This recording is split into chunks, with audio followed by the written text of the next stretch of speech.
Hey, it's iCkEdMeL. Welcome to the channel. We're going to be talking about Ariel and Jerry Robinson, a family from South Carolina that adopted Victoria Rose Smith, a 3-year-old, about a year ago. Before Victoria was adopted, she was being fostered by the Huggins family. The Huggins family had fostered Victoria for about 10 months. When she entered the room, all eyes were on her because she demanded it and she was a cutie. A foster child at one time, Tori lived for 10 months with Cameron and Tiffany Huggins before being adopted by the Robinsons. She was just a natural. Like she had the best personality, and I'm not just saying that because I was her mama, but she was just our life.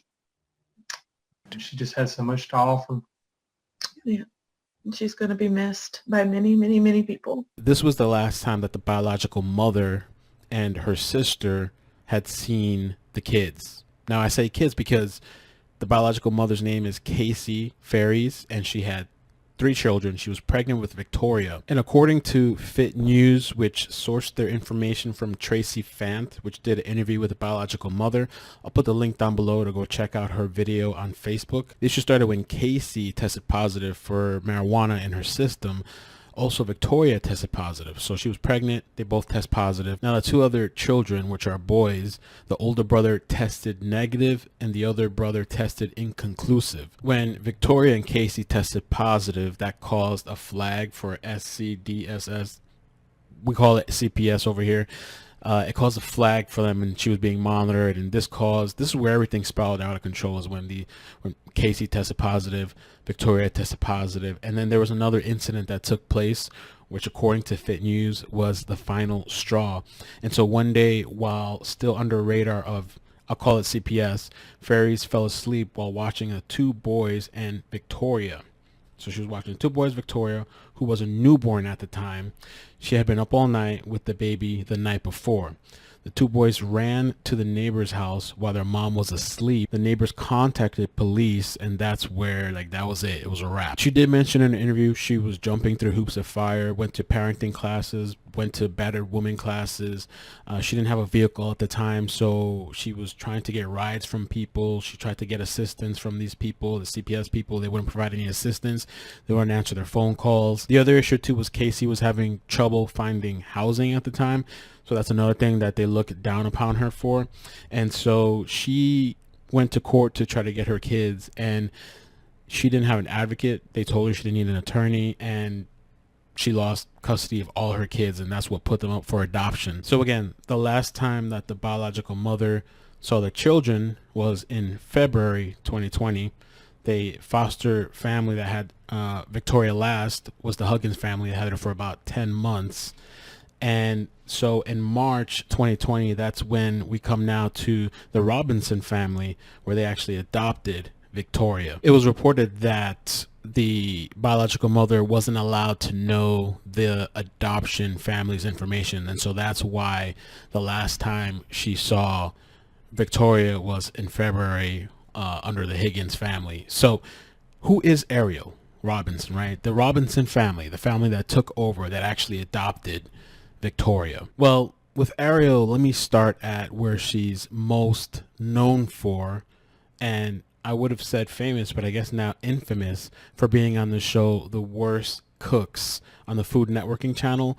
She was announced the winner for the season 20 finale episode on August 2nd, 2020. She won a grand prize of $25,000. I read somewhere else too that she won some sort of renovated kitchen thing or whatever. And so let me play you a clip from August 6, 2020 from Fox Carolina News. Ariel Robinson lives in Simpsonville. She's a wife and mother of 5 and a big fan of the show. She told me through the years she's been teased by her husband and her sister because of her cooking.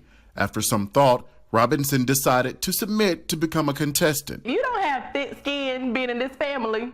Your feelings might be hurt, but when you done hurt it all, it was just another day. She describes the experience as a surreal moment for herself, trying something new and exciting, but on a grand stage. I always compare it to college because we were all away from our responsibilities, away from our kids and our families. Out of 11,000 people, I was one of 14. Then I had to not only beat everybody on my team, I had to beat the best person on the red team who would beat everybody on their team. Ariel Robinson, the mother of 5, I think it all started when I almost killed my husband when we were dating because I cooked him some ribs and they were a little dry and he choked on them. Ariel Robinson sat down with WYFF News 4 in August after winning the Food Network show Worst Cooks in America. She told us then the winnings from the show would go a long way to help her and her husband, who recently adopted 3 more children.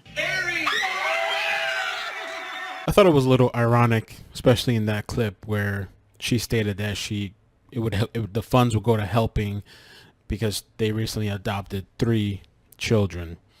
Now, Ariel was also a school teacher up until 2019. Ariel worked as a teacher at Sanders Middle School in Lawrence School District until 2019. Ariel was also an aspiring comedian, and so I saw this clip where this guy had hired her and described her as very funny and also expressing a passion for children. She was hilarious. She was super sweet to everybody around her, and she expressed a passion for working with children and working, with just the community in general. Lots of questions as people close to the 3-year-old remember her impact. I also saw this stand-up that Ariel had done in 2019 regarding social services being approved in the kids that were currently in the home, and checked it out. So we're trying to adopt a baby girl, and the social worker, they have to come over and, see that you're not too crazy to adopt. And so the whole way she's coming over, I'm telling my husband, I said, you know what, we should have locked the other 2 up in cages because if she meet them 2, ain't no way they gonna give us another. She gets there, it's too late. They upstairs hollering, screaming. Where the moms at? Where mom's at? Okay, yeah, y'all don't like y'all kids either. So they upstairs hollering and screaming going on. You get to that mommy level and you done had it. So I can get this woman that's in my face. So I turn around, yell upstairs, shut up, I come in there and punch you in your throat. Turn back around and she's looking at me the same way y'all looking at me. It's a game, I push them, they push me. We got approved. And so all this begs the question, what happened with Victoria? What happened on January 14th, 2021? Fit News to me had the best cohesive information, and I've checked a lot of articles, and so they state here, Ariel Shanice Robinson told her husband Jerry Austin Robinson to call 911 when their daughter was unresponsive at their Simpsonville, South Carolina home around 2 p.m. January 14, 2021, according to the incident report. Ariel stated that a 911 dispatcher told her to move Victoria to the floor and begin CPR, which she said that she did. According to Ariel's podcast, she was certified in child CPR. She also does podcasting. Because the 911 call was originally from an unresponsive child, the Simpsonville Fire Department was first dispatched at 2:16 p.m. and they arrived at the home 3 minutes later. That's pretty fast.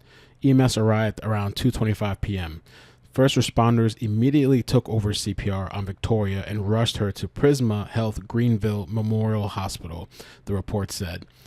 According to the heavily redacted, it appears the first responders on the scene immediately suspected child abuse. The fire department placed a call to the police department for child abuse and aggravated assault and emergency protective custody at 2:25 p.m. By the time police arrived on scene at 2:30 p.m., Victoria had already been taken to the hospital.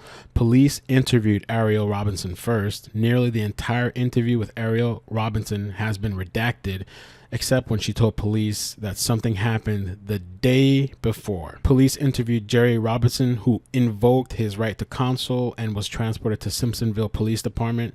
The report does not say when this happened, so he wanted an attorney. Victoria Rose Smith was pronounced dead at the hospital that day.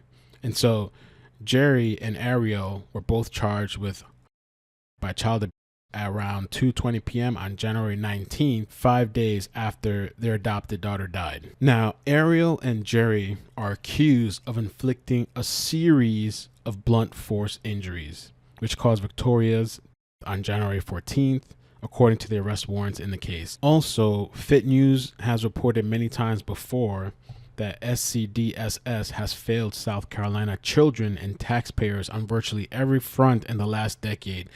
Victoria's case is unfortunately not the first time SCDSS has been blamed in a child's death.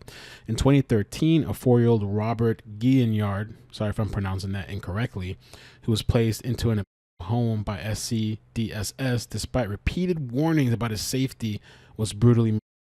In 2018, an 8-month-old Camden Shaw Kidder of Anderson County was by his biological parents just 1 month after SCDSS reportedly concluded its 11th investigation against the baby's father. Charged with by child after arrest warrants claim last Thursday they inflicted a series of blunt force injuries to 3-year-old Victoria Smith. Smith passed away at the hospital. I'm going to be following this story. It seems like there's just an increase in 2020 and 2021, maybe with what's globally going on, of these situations. Not that I would say it's an excuse, but there's people out there with underlying conditions, mental underlying conditions, I don't know what else, that can't handle these situations. I also wonder about these families that are taking on so many kids.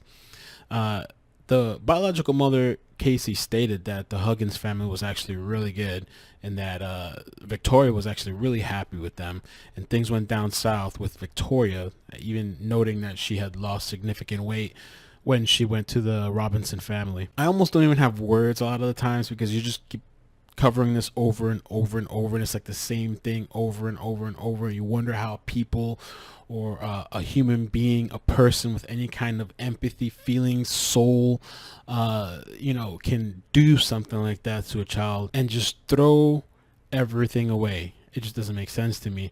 And these CPS, DCF, SPDB, whatever, LGB, they claim they have all these means of protections and a system, and there's a whole thing that they go through, and verification is very rigorous. Is it really that? Is it really rigorous? Well, from what I saw in the interview with the biological mother, what they want and what they're trying to get is rights to bury her child. And so I guess it's going to have to go through the courts and the judge, and so that's what they want.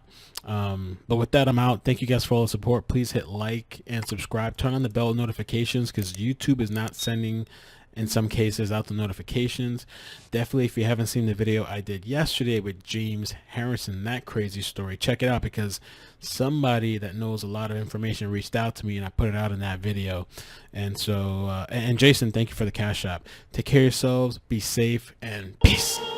I see potential subscribers.